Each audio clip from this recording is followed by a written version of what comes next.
आप देख रहे हैं एफएम एक्सप्रेस न्यूज, मैं आपके साथ मैनुद्दीन। ಜನಜಾಗೃತಿ ಸಮಾವೇಶದ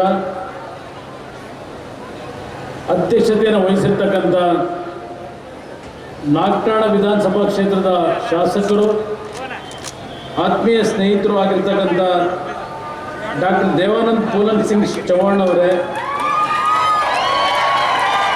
ಇದೀಗ ತಾನೇ ತಮ್ಮೆಲ್ಲರನ್ನು ಉದ್ದೇಶಿಸಿ ಸಭೆಯಲ್ಲಿ ಹಲವಾರು ವಿಷಯಗಳ ಬಗ್ಗೆ ಚರ್ಚೆಯನ್ನು ಮಾಡಿ ಬೇರೊಂದು ಸಭೆಗೆ ನಿರ್ಗಮಿಸಿರತಕ್ಕಂಥ ಕಾಂಗ್ರೆಸ್ ಪಕ್ಷದ ರಾಜ್ಯ ಘಟಕದ ಅಧ್ಯಕ್ಷರು, ಆತ್ಮೀಯರು ಆಗಿರ್ತಕ್ಕಂಥ ದಿನೇಶ್ ಗುಂಡೂರಾವ್ ಅವರೇ, ಸಚಿವ ಸಂಪುಟದ ಸಹೋದ್ಯೋಗಿ ಮಿತ್ರಗಳಾಗಿರ್ತಕ್ಕಂಥ ಬಿ ಪಾಟೀಲ್ ಅವರೇ, ಶಿವಾನಂದ್ ಪಾಟೀಲ್ ಅವರೇ, ಬಂಡಪ್ಪ ಕಾಶ್ಯಪ್ಪನವರವರೇ, ಮತ್ತೊಬ್ಬ ಮಂತ್ರಿಗಳಾಗಿರ್ತಕ್ಕಂಥ ಪರಮೇಶ್ವರ್ ನಾಯಕ್ ಅವರೇ, ಶಾಸಕ ಮಿತ್ರರಾಗಿರ್ತಕ್ಕಂಥ ಯಶವಂತರಾಯಗೌಡ ಪಾಟೀಲ್ ಅವರೇ, ಬಸವರಾಜ ಪಾಟೀಲ್ ಯತ್ನಾಳ್ ಅವರೇ,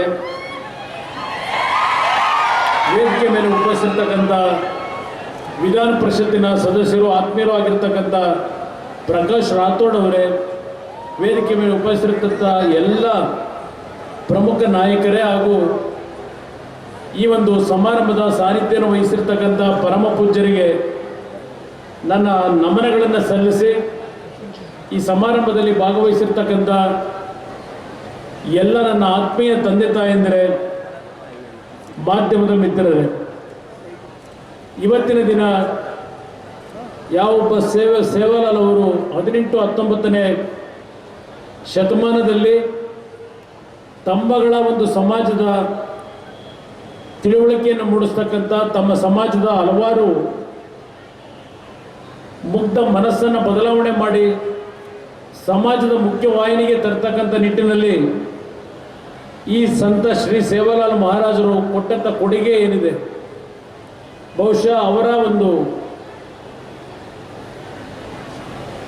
ಜವಾಬ್ದಾರಿಯಿಂದ ನಿಮ್ಮೆಲ್ಲರನ್ನ ಈ ಸಮಾಜದ ಮುಖ್ಯವಾಹಿನಿಗೆ ತರ್ತಕ್ಕಂಥದ್ರಲ್ಲಿ ಅವರು ಸಲ್ಲಿಸಿರ್ತಕ್ಕಂಥ ಸೇವೆಯನ್ನು ನಾವೆಲ್ಲ ಇವತ್ತು ಸ್ಮರಿಸ್ಕೊಳ್ಳೇಬೇಕಾದಂಥ ಒಂದು ಸಂದರ್ಭ ಇದೆ.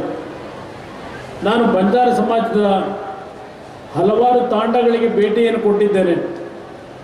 ನಿಮ್ಮ ಬಡತನ ಮತ್ತು ನಿಮ್ಮ ಒಂದು ಶೈಕ್ಷಣಿಕವಾಗಿ ಹಿಂದುಳುವಿಕೆ ಇರತಕ್ಕಂಥದ್ದು, ತಮ್ಮ ಒಂದು ಪರಿಶ್ರಮಗಳನ್ನು ನಾನೇನು ಗಮನಿಸಿದ್ದೇನೆ. ಇವತ್ತು ಈ ರೀತಿಯ ಒಂದು ಕಾರ್ಯಕ್ರಮಗಳ ಮುಖಾಂತರ ನಿಮ್ಮ ಸಮಾಜದ ಒಂದು ತಿಳುವಳಿಕೆಯನ್ನು ಮೂಡಿಸ್ತಕ್ಕಂಥ, ತಮ್ಮ ಸಮಾಜದ ಹಲವಾರು ನ್ಯಾಯಯುತವಾದಂಥ ಸಮಸ್ಯೆಗಳಿಗೆ ಪರಿಹಾರವನ್ನು ಕೊಡ್ತಕ್ಕಂಥ ನಿಟ್ಟಿನಲ್ಲಿ ರಾಜಕೀಯ ಮುಖಂಡರುಗಳ ಗಮನವನ್ನು ಸೆಳೆಯತಕ್ಕಂಥದ್ದಕ್ಕೆ ಬಹುಶಃ ಈ ರೀತಿಯ ಒಂದು ಕಾರ್ಯಕ್ರಮಗಳಿಂದ ತಮ್ಮ ಸಮಾಜಕ್ಕೆ ಅನುಕೂಲಗಳಾಗಬಹುದು ಅಂತಕ್ಕಂಥದ್ದು ನನ್ನ ಅಭಿಪ್ರಾಯ. ನಾನು ಇತ್ತೀಚೆಗೆ ಬಿಜಾಪುರಕ್ಕೆ ಬಂದಾಗ ತಮ್ಮ ಒಂದು ತಾಂಡಾಗೆ ಭೇಟಿ ಕೊಟ್ಟಿದ್ದೆ. ನಾನು ಮಧುಬಾವಿ ತಾಂಡ ಅಂತಕ್ಕಂಥದ್ದು ಏನಿದೆ, ನಾನು ಚುನಾವಣೆಯ ಸಂದರ್ಭದಲ್ಲಿ ಬಿಜಾಪುರಕ್ಕೆ ಬಂದು ಕೊಪ್ಪಳ ಜಿಲ್ಲೆಗೆ ಮಾರನೇ ದಿವಸ ನಾನು ಪ್ರವಾಸದಲ್ಲಿದ್ದೆ. ಅವತ್ತಿನ ಸಂದರ್ಭದಲ್ಲಿ ನಿಮ್ಮ ಒಂದು ತಾಂಡದ ಹಲವಾರು ಕೂಲಿ ಕೆಲಸಕ್ಕೋಸ್ಕರವಾಗಿ ಪ್ರಯಾಣವನ್ನು ಮಾಡತಕ್ಕಂಥ ಸಂದರ್ಭದಲ್ಲಿ ಸುಮಾರು 19 ಜನ ಅಪಘಾತದಲ್ಲಿ ಮರಣ ಹೊಂದಂಥ ಘಟನೆಯನ್ನು ನಾನು ಗಮನಿಸಿದ್ದೇನಿದೆ. ಮುಖ್ಯಮಂತ್ರಿ ಆದ ನಂತರ ಬಿಜಾಪುರಕ್ಕೆ ಬಂದಾಗ 4 ತಿಂಗಳ ನಂತರ ಒಂದು ತಾಂಡಾಗೆ ನಾನು ಭೇಟಿ ಕೊಟ್ಟಂಥದ್ದನ್ನು ಇವತ್ತು ಸ್ಮರಿಸ್ಕೊಳ್ಳಿಕ್ಕೆ ಬಯಸ್ತೀನಿ. ಅವತ್ತು ಆ ಒಂದು ಗ್ರಾಮಕ್ಕೆ, ಮಧುಬಾವಿ ಗ್ರಾಮಕ್ಕೆ ನಾನು ಭೇಟಿ ಕೊಟ್ಟಾಗ ಅಲ್ಲಿಯ ಸಮಸ್ಯೆಗಳನ್ನು ನಾನು ಕಣ್ಣಾರೆ ಏನು ನೋಡಿದ್ದೇನೆ. ನಮ್ಮ ಜಿಲ್ಲಾಧಿಕಾರಿಗಳಿಗೆ ಒಂದು ಸೂಚನೆಯನ್ನು ಕೊಟ್ಟೆ. ಈ ಒಂದು ತಾಂಡಗಳಲ್ಲಿ ಇರ್ತಕ್ಕಂಥ ಬಂಜಾರ ಸಮಾಜ ಇರಲಿ, ಯಾವುದೇ ಸಮಾಜಗಳಿರಲಿ, ಅವರಿಗೆ ಒಂದು ಹಳ್ಳಿಯಲ್ಲೇ ವೃತ್ತಿಯನ್ನು ಮಾಡ್ತಕ್ಕಂಥದ್ದಕ್ಕೆ, ಕೆಲವು ಯೋಜನೆಗಳಿಗೆ ಚಾಲನೆಯನ್ನು ಕೊಡ್ತಕ್ಕಂಥದ್ದಕ್ಕೆ ಕೆಲವು ಪ್ರಪೋಸಲ್ಗಳನ್ನು ತರಬೇಕು ಅಂತಕ್ಕಂಥ ಸೂಚನೆಯನ್ನು ಕೊಟ್ಟಿದ್ದೆ. ನಮ್ಮ ದೇವಾನಂದ್ ಚೌಹಾಣ್ ಅವರ ಮುಖಾಂತರ ಅವತ್ತು ನಾನು ತಾಂಡಾಗೆ ಏನು ಬಂದೆ, ಆ ಸಣ್ಣ ಸಣ್ಣ ಮಕ್ಕಳು ಅವತ್ತು ಅನಾಥರಾಗಿರ್ತಕ್ಕಂಥದ್ದು, ಅವರ ಕುಟುಂಬದ ತಂದೆ ಇಲ್ಲ, ತಾಯಿನೋ ಇಲ್ಲ, ಅವರ ಕುಟುಂಬದ ಸದಸ್ಯರು ಅಪಘಾತದಲ್ಲಿ 19 ಜನ ಮರಣ ಹೊಂದಂಥ ಘಟನೆ ಏನಿತ್ತು, ಆ ಗ್ರಾಮಕ್ಕೆ ಬಂದು ಹೋದ ನಂತರ ಆ ಒಂದು ಕುಟುಂಬಕ್ಕೆ ಪರಿಹಾರಗಳನ್ನು ಕಲ್ಪಿಸ್ತಕ್ಕಂಥದ್ದಕ್ಕೆ ಎಲ್ಲ 19 ಅಪಘಾತದಲ್ಲಿ ಮರಣ ಹೊಂದಿರತಕ್ಕಂಥ ಕುಟುಂಬಗಳಿಗೆ ಸರ್ಕಾರದ ವತಿಯಿಂದ 2 ಲಕ್ಷ ರೂಪಾಯಿಗಳ ಪರಿಹಾರವನ್ನು ಪ್ರತಿ ಕುಟುಂಬಕ್ಕೆ ದೇವಾನಂದ ಚೌಹಾಣ್ ಅವರ ಮುಖಾಂತರವೇ ಕಳಿಸ್ಕೊಟ್ಟಿದ್ದೇವೆ. ಇವತ್ತು ಈ ಒಂದು ಸಭೆಯಲ್ಲಿ ನಾನು ತಮ್ಮ ಗಮನಕ್ಕೆ ತರ್ತಕ್ಕಂಥದ್ದು, ದಿನೇಶ್ ಗುಂಡೂರಾವ್ ಅವರು ಏನು ಮಾತನಾಡಬೇಕಾದ್ರೆ ತಮ್ಮಗಳ ಸಮಸ್ಯೆಗಳ ಬಗ್ಗೆ ಚರ್ಚೆ ಮಾಡಿದ್ದಾರೆ. ಹಲವಾರು ಸರ್ಕಾರಗಳು ತಮ್ಮ ಸಮಾಜದ ಒಂದು ಬಡತನ, ತಮ್ಮ ಸಮಾಜದ ಹಲವಾರು ರೀತಿಯ ಸಮಸ್ಯೆಗಳಿಗೆ ಪರಿಹಾರವನ್ನು ಕೊಡಬೇಕು ಅಂತಕ್ಕಂಥ ನಿಟ್ಟಿನಲ್ಲಿ ಅವರುಗಳು ಪ್ರಯತ್ನವನ್ನು ಪಟ್ಟರು. ಇವತ್ತು ನಿಮ್ಮ ಸಮಾಜದಲ್ಲಿ ಅತ್ಯಂತ ಬಡತನವನ್ನು ನಾವು ಕಾಣ್ತಾ ಇದ್ದೇವೆ.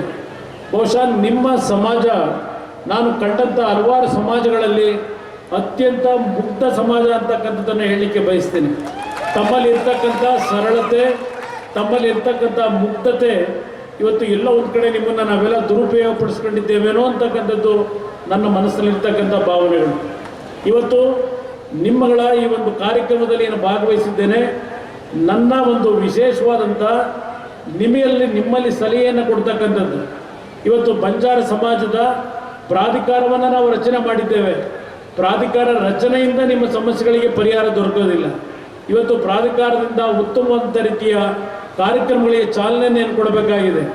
ತಾವು ತಮ್ಮ ಒಂದು ಕುಟುಂಬಗಳ ನಿರ್ವಹಣೆಗೆ ಯಾವುದೇ ರೀತಿಯ ಸಮಾಜದಲ್ಲಿ ಜಮೀನುಗಳಿಲ್ಲದೆ, ಭೂಮಿಗಳಿಲ್ಲದೆ ಇವತ್ತು ಕೂಲಿ ಕೆಲಸಗಳಿಗೆ ಅರಸಿ ಹೋಗಬೇಕಾದರೆ ಹಲವಾರು ರೀತಿಯ ಅಪಘಾತಗಳಲ್ಲಿ ನೀವು ನಿಧನರಾಗ್ತಕ್ಕಂಥ ಘಟನೆಗಳನ್ನು ಪ್ರತಿನಿತ್ಯ ನಾವೇನು ಕಾಣ್ತಾ ಇದ್ದೇವೆ.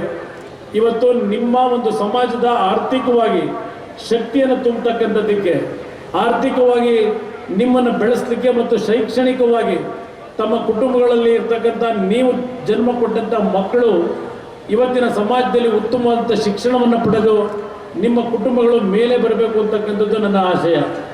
ಆ ರೀತಿಯ ಒಂದು ಕಾರ್ಯಕ್ರಮಗಳನ್ನು ಕೊಡಲಿಕ್ಕೆ ನಿಮ್ಮೆಲ್ಲರ ಸಹಕಾರದ ಅವಶ್ಯಕತೆ ನನಗಿದೆ. ಇವತ್ತು ನಿಮ್ಮ ಸಮಾಜವನ್ನು ಪ್ರತಿನಿಧಿಸ್ತಕ್ಕಂಥ ಪರಮೇಶ್ವರ್ ನಾಯಕ್ ಅವರಿರಲಿ, ನಮ್ಮ ದೇವಾನಂದ ಚೌಹಾಣ್ ಅವರಿರಲಿ, ಹಲವಾರು ಶಾಸಕರುಗಳೇನಿದ್ದಾರೆ, ಪ್ರಕಾಶ್ ರಾಥೋಡ್ ಅವರಿರಲಿ, ನಿಮ್ಮೆಲ್ಲರಲ್ಲಿ ನಾನು ಮನವಿ ಮಾಡ್ತಕ್ಕಂಥದ್ದು, ನಿಮ್ಮ ಸಮಾಜಕ್ಕೆ ಸರ್ಕಾರದ ಮುಖಾಂತರ ಯಾವ ರೀತಿಯ ಯೋಜನೆಗಳನ್ನು ಕೊಟ್ಟಾಗ ನಿಮ್ಮ ಸಮಾಜವನ್ನು ಮೇಲೆ ತರಲಿಕ್ಕೆ ಅವಕಾಶಗಳಿದ್ದಾವೆ, ತಾವುಗಳು ಚಿಂತನೆಯನ್ನು ಮಾಡಿ ನಿಮ್ಮ ಸಮಾಜದ ಮುಖಂಡರುಗಳನ್ನು ಕೂರಿಸಿ ಚರ್ಚೆ ಮಾಡಿ ಸರ್ಕಾರದ ಗಮನಕ್ಕೆ ತಂದರೆ ಯಾವುದೇ ರೀತಿಯ ಸರ್ಕಾರದಲ್ಲಿ ಆರ್ಥಿಕವಾಗಿ ತೊಂದರೆಗಳಿಲ್ಲ, ಹಣದ ಕೊರತೆ ಇಲ್ಲ. ಎಲ್ಲ ರೀತಿಯ ಯೋಜನೆಗಳನ್ನು ಇವತ್ತು ನಿಮ್ಮ ಸಮಾಜದ ಒಳಿತಿಗೆ ಕೊಡಲಿಕ್ಕೆ ತಯಾರಾಗಿದ್ದೇವೆ. ನಾವು ರೈತರ ಸಾಲ ಮನ್ನಾ ಯೋಜನೆ ಹಿನ್ನೆಲೆಯಲ್ಲಿ ಸರ್ಕಾರದಲ್ಲಿ ಹಣದ ಕೊರತೆ ಇದೆ ಅಂತಕ್ಕಂಥ ಭಾವನೆಗಳನ್ನು ಕೆಲವರು ನಂಬಿಸ್ಲಿಕ್ಕೆ ಹೊರಟಿದ್ದಾರೆ, ಅಪ್ರಚಾರ ಮಾಡ್ತಾರೆ. ರೈತರ ಸಾಲ ಮನ್ನಾಗೂ ಸಮಾಜದಲ್ಲಿ ಇವತ್ತು ಸರ್ಕಾರದ ಮುಖಾಂತರ ನಾವು ಕೈಗೊಳ್ಳತಕ್ಕಂಥ ಜನಪರವಾದಂಥ ಯೋಜನೆಗಳಿಗೂ ಯಾವುದೇ ರೀತಿಯ ಒಂದು ಹೊಂದಾಣಿಕೆ ಇಲ್ಲ. ನಮ್ಮ ಸರ್ಕಾರದಲ್ಲಿ ಹಣದ ಕೊರತೆ ಇಲ್ಲ ಅಂತಕ್ಕಂಥದ್ದನ್ನು ಭಾಳ ಸ್ಪಷ್ಟವಾಗಿ ನಿಮ್ಮ ಗಮನಕ್ಕೆ ನಾನು ತರಲಿಕ್ಕೆ ಬಯಸ್ತಾ ಇದ್ದೇನೆ.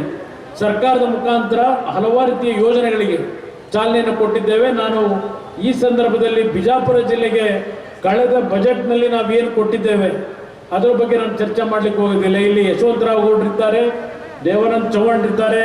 ಇವತ್ತು ನಾಗಠಾಣ ಮತ್ತು ಇಂಡಿ ಭಾಗದ ಪೂರ್ತಿ ನೀರಾವರಿ ಯೋಜನೆಗೆ ಈಗಾಗಲೇ ಏನು ತೀರ್ಮಾನಗಳನ್ನು ಕೊಟ್ಟಿದ್ದೇವೆ. ದ್ರಾಕ್ಷಿ ಬೆಳೆಗಾರರು ಬಿಜಾಪುರ ಜಿಲ್ಲೆಯಲ್ಲಿ ಪ್ರಮುಖವಾದಂಥ ಬೆಳೆ ಬೆಳೀತಕ್ಕಂಥ ರೈತರೇನಿದ್ದಾರೆ, ಕಳೆದ 10 ವರ್ಷಗಳಿಂದ ಯಾವುದೇ ಸರ್ಕಾರಗಳು ಆ ದ್ರಾಕ್ಷಿ ಬೆಳೆಗಾರರ ಸಂಕಷ್ಟಕ್ಕೆ ಆರ್ಥಿಕ ನೆರವನ್ನು ಕೊಡದೇ ಇದ್ದರೂ ಈ ಸರ್ಕಾರದಲ್ಲಿ ನಾವು ಈಗಾಗಲೇ ಬಜೆಟ್ನಲ್ಲಿ ದ್ರಾಕ್ಷಿ ಬೆಳೆಗಾರರ ಒಂದು ರಕ್ಷಣೆಗೆ ಈಗಾಗಲೇ ಹಣವನ್ನು ಕೊಡ್ತಕ್ಕಂಥ ನಿರ್ಧಾರವನ್ನು ಏನು ಮಾಡಿದ್ದೇವೆ. ಹೀಗೆ ಹಲವಾರು ರೀತಿಯ ಕಾರ್ಯಕ್ರಮಗಳಿಗೆ ಚಾಲನೆಯನ್ನು ಕೊಟ್ಟಿದ್ದೇವೆ. ಇವತ್ತಿನ ಬಂಜಾರ ಸಮಾವೇಶದಲ್ಲಿ ನಿಮ್ಮ ಒಂದು ಸಮಾಜ ಇವತ್ತು ಮುಖ್ಯವಾಹಿನಿಗೆ ಬರ್ತಕ್ಕಂಥ ನಿಟ್ಟಿನಲ್ಲಿ ಎಲ್ಲ ರೀತಿಯ ಸಹಕಾರವನ್ನು ನಾನು ಕೊಡಲಿಕ್ಕೆ ತಯಾರಾಗಿದ್ದೇನೆ. ದೇವಾನಂದ ಚೌಹಾಣ್ ಅವರಿಗೂ ಹೇಳಿದ್ದೇನೆ, ನಮ್ಮ ಶಾಸಕರಿಗೆ, ನಮ್ಮ ಜಿಲ್ಲಾ ಉಸ್ತುವಾರಿ ಸಚಿವರಿಗೂ ಹೇಳಿದ್ದೇನೆ. ಬಿಜಾಪುರ ಜಿಲ್ಲೆಯಲ್ಲಿರ್ತಕ್ಕಂಥ ಎಲ್ಲ ತಾಂಡಗಳ ಸಂಪೂರ್ಣ ಅಭಿವೃದ್ಧಿಗೆ ಮತ್ತು ಶಿಕ್ಷಣಕ್ಕೆ ಯಾವ ರೀತಿಯ ಯೋಜನೆಗಳಾಗಬೇಕಾಗಿದೆ ಮತ್ತು ನಿಮ್ಮ ವೃತ್ತಿಗಳನ್ನು ಮಾಡಲಿಕ್ಕೆ ಬಂಜಾರ ಪ್ರಾಧಿಕಾರದಿಂದ ಯಾವ ರೀತಿಯಲ್ಲಿ ಆರ್ಥಿಕವಾಗಿ ನಿಮಗೆ ಶಕ್ತಿಯನ್ನು ಕೊಡಬೇಕಾಗಿದೆ, ಇದೆಲ್ಲವನ್ನು ಕೊಡಲಿಕ್ಕೆ ನಾವು ತಯಾರಾಗಿದ್ದೇವೆ. ಅದನ್ನು ಸರಿಯಾದ ರೀತಿ ಸದ್ಬಳಕೆಯನ್ನು ಮಾಡ್ಕೋಬೇಕು ಅಂತಕ್ಕಂಥ ಒಂದು ವಿಷಯವನ್ನು ತಮ್ಮ ಗಮನಕ್ಕೆ ತಂದು ಈ ರೀತಿಯ ಒಂದು ಸಮಾವೇಶಗಳ ಮುಖಾಂತರ ನಿಮ್ಮ ಸಮಾಜದಲ್ಲಿರ್ತಕ್ಕಂಥ ಮುಗ್ಧತೆಯಿಂದ ನಿಮ್ಮನ್ನು ವಂಚಿಸ್ತಕ್ಕಂಥವ್ರು ಏನಿದ್ದಾರೆ ಅವರ ಬಗ್ಗೆ ಎಚ್ಚರಿಕೆಯಿಂದ ಇದ್ದು ನಿಮ್ಮ ಸಮಾಜದ ಏಳಿಗೆಗೆ ತಾವೆಲ್ಲ ಒಂದು ಒಗ್ಗಟ್ಟಿನಿಂದ ಶ್ರಮವನ್ನು ಪಡಬೇಕು ಅಂತಕ್ಕಂಥ ಒಂದು ಸಲಹೆಯನ್ನು ತಮ್ಮೆಲ್ಲರಿಗೆ ನೀಡಿ ಇವತ್ತಿನ ಒಂದು ಸಭೆಗೆ ನನಗೆ ಬರಲಿಕ್ಕೆ ತಾವೇನು ಆಹ್ವಾನ ಕೊಟ್ಟು ಈ ಸಭೆಯಲ್ಲಿ ಭಾಗವಹಿಸಲಿಕ್ಕೆ ಅವಕಾಶವನ್ನು ಕೊಟ್ಟಿದ್ದೀರಿ. ಆ ಭಗವಂತ ನಿಮ್ಮೆಲ್ಲರಿಗೆ ಒಳ್ಳೆಯದನ್ನು ಮಾಡಲಿ. ಪುನಃ ನಾನು ಬೆಂಗಳೂರಿಗೆ ಹೋಗಬೇಕಾದಂಥ ಒಂದು ಅನಿವಾರ್ಯ ಪರಿಸ್ಥಿತಿ. ದೇವಾನಂದ ಚೌಹಾಣ್ ಅವರು ಈ ಕಾರ್ಯಕ್ರಮಕ್ಕೆ ಬರಲೇಬೇಕು. ನಮ್ಮ ಸಮಾಜದ ಒಂದು ಧೈರ್ಯವನ್ನು ತುಂಬತಕ್ಕಂಥ ನಿಟ್ಟಿನಲ್ಲಿ ತಾವು ಈ ಸಭೆಯಲ್ಲಿ ಬಂದು ನಮ್ಮ ಸಮಾಜದ ಪರವಾಗಿ ಸರ್ಕಾರ ಇದೆ ಅಂತಕ್ಕಂಥ ಒಂದು ಸಂದೇಶವನ್ನು ಕೊಡಬೇಕು ಅಂತಕ್ಕಂಥ ಮಾತನ್ನೇನು ಹೇಳಿದ್ದಾರೆ. ಇವತ್ತು ನಿಮ್ಮ ಜೊತೆಯಲ್ಲಿ ನಾವಿದ್ದೇವೆ. ನಿಮ್ಮ ಯಾವುದೇ ಸಮಸ್ಯೆಗಳಿರಲಿ, ನನಗೆ ನಿಮ್ಮ ಒಂದು ಸಮಾಜದಲ್ಲಿ ಕೂಲಿಗೋಸ್ಕರವಾಗಿ ರಸ್ತೆಗಳಲ್ಲಿ ಅಪಘಾತದಲ್ಲಿ ಒಳಗಾಗಿ ನಿಮ್ಮ ಕುಟುಂಬಗಳು ಅನಾಥರಾಗಬಾರದು. ಆ ನಿಟ್ಟಿನಲ್ಲಿ ನಿಮಗೆ ಎಲ್ಲ ರೀತಿಯ ನಿಮ್ಮ ಒಂದು ತಾಂಡ್ಯಗಳಲ್ಲೇ ಯಾವ ರೀತಿಯ ಅನುಕೂಲಗಳನ್ನು ಸರ್ಕಾರದಿಂದ ಮಾಡಿಕೊಡಬೇಕು ಅಂತಕ್ಕಂಥದ್ದು ನಿಮ್ಮ ನಾಯಕರುಗಳು ನನಗೆ ಸೂಚನೆ ಕೊಡ್ತಾರೆ. ಎಲ್ಲವನ್ನೂ ಮಾಡಿಕೊಡ್ಲಿಕ್ಕೆ ತಯಾರಾಗಿದ್ದೇನೆ. ನಿಮ್ಮ ಸಮಾಜ ಒಟ್ಟಾರೆ ಇವತ್ತು ಶೈಕ್ಷಣಿಕವಾಗಿ ಮುಂದುವರಿಯತಕ್ಕಂಥದ್ರಲ್ಲಿ ತಾವು ತಮ್ಮ ಮಕ್ಕಳಿಗೆ ಹೆಚ್ಚಿನ ಶಿಕ್ಷಣವನ್ನು ಕೊಡಿಸ್ಬೇಕು ಅಂತಕ್ಕಂಥ ವಿಷಯವನ್ನು ಈ ಸಭೆಯಲ್ಲಿ ನಾನು ಪ್ರಸ್ತಾಪವನ್ನು ಮಾಡ್ತಾ ನಿಮ್ಮೆಲ್ಲರಿಗೆ ಆ ಸೇವಾಲಾಲರ ಒಂದು ಹೋರಾಟದ ಒಂದು ಹಿನ್ನೆಲೆ ಏನಿದೆ ಅದು ನಿಮ್ಮಗಳ ಒಂದು ಒಳಿತಿಗೆ, ನಿಮ್ಮ ರಕ್ಷಣೆಗೆ ಅವರು ನಿಮಗೆ ಮಾರ್ಗದರ್ಶಕರಾಗಿ ಏನಿದ್ದಾರೆ ಅವರ ಒಂದು ಸಂದೇಶಗಳೇನಿದ್ದಾವೆ ಆ ಸಂದೇಶಗಳನ್ನು ನಿಮ್ಮ ಜೀವನದಲ್ಲಿ ಅಳವಡಿಸ್ಕೊಳ್ತಕ್ಕಂಥ ಮುಖಾಂತರ ನಿಮ್ಮ ಸಮಾಜವನ್ನು ಮೇಲೆ ತರ್ತಕ್ಕಂಥ ನಿಟ್ಟಿನಲ್ಲಿ ತಾವೆಲ್ಲರೂ ಕೈ ಜೋಡಿಸಿ ಕೆಲಸವನ್ನು ಮಾಡಿ ಅಂತಕ್ಕಂಥ ಒಂದು ಮನವಿಯನ್ನು ಮಾಡಿ ನಿಮ್ಮೆಲ್ಲರಿಗೆ ಒಳ್ಳೆಯದಾಗಲಿ ಅಂತಕ್ಕಂಥ ಶುಭಾರೈಸಿ ನನ್ನ ಎರಡು ಮಾತುಗಳನ್ನು ಮುಗಿಸ್ತೇನೆ. ಜೈ ಹಿಂದ್, ಜೈ ಕರ್ನಾಟಕ ಮಾತೆ. सभी लेटेस्ट खबरें देखने के लिए जुड़े रहिए FM एक्सप्रेस न्यूज के साथ और हमारे चैनल को सब्सक्राइब करना और साथ ही बेल आइकन को दबाना ना भूलें ताकि हमारी हर एक लेटेस्ट नोटिफिकेशन आप तक पहुंचती रहे। FM एक्सप्रेस न्यूज, आपकी आवाज़ हमारी पहुंच।